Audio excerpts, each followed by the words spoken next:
YOLO, it's Yeshio! Welcome back to another video where today we're going to be doing something kind of weird here. Early 2019 was when I first started reviewing games on this channel, and since 2019 is now coming to a close, I thought it would be fun to look back on all the games we reviewed so far and rank the top 5 best games I reviewed this year. I originally wanted to do a top 10 instead of a top 5, but it turns out I only actually reviewed like 9 games this year.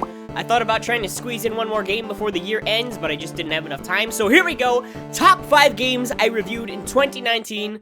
Let's do it. First off, at number 5, we have Pokemon Sword. I feel kinda bad putting this game so far down on the list because I really did enjoy playing it, but it kinda has more to do with how good the other games on this list are rather than how not good this one is. The story really held my attention, the Dynamaxing was awesome, and there were enough changes made from the previous Pokemon games to make it interesting without straying too much from the traditional Pokemon formula we're all accustomed to. And that's why it's at number 5.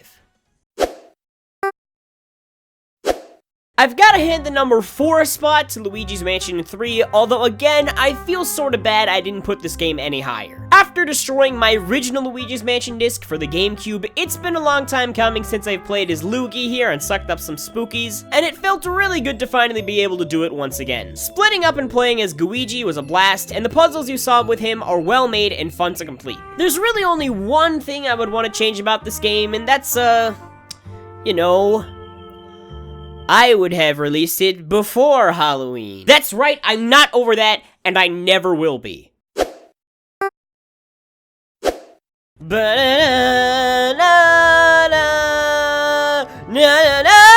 Uncharted Drake's Fortune. Man, I've only had this game for about a year, but I feel like it's been ages since I first played it. Uncharted is without a doubt my favorite game series of all time, so it's no surprise that it would at least come in 3rd place. Heck, if I'd reviewed Among Thieves or Drake's Deception instead, it probably would have made 1st. This game is just so awesome. You're jumping from ledges, swinging across vines, shooting down the bad guys, good times all around. I've beaten this game at least 4 times by now, but I could probably start a new save file right now and still have a blast playing it.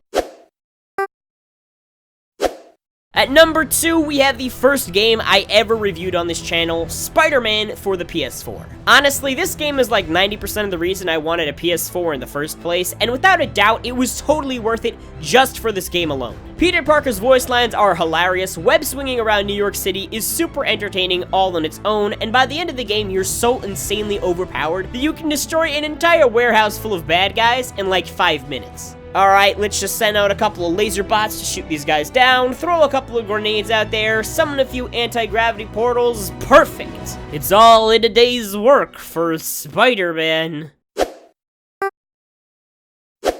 And at number 1, Pine. It's just such a beautiful, stunning, dare I say awe-inspiring game that I really enjoyed playing through. The soundtrack, the gameplay, the combat, everything about it is just so good. If there's any game that deserved 1st place on this list, it's this one. I don't want to gloss over the fact that it's an indie game either, made by just 7 Dutch dudes from the company Twirlbound. The combat is loads of fun, the story isn't fantastic, but it's good enough, and most importantly, it's got a good atmosphere and gives off some sweet vibes.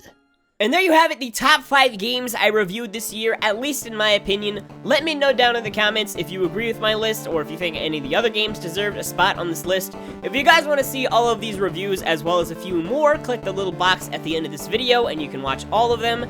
Thank you guys so much for watching these videos and supporting this channel this year. It really means a lot to me. Sorry this video isn't that good. It was a little rushed and I wanted to get it out before New Year's and I got sick and Christmas was happening. So it took longer than I thought it would. Thank you guys so much for watching, and I will see you next time. Goodbye, faithful members of the Yes Army!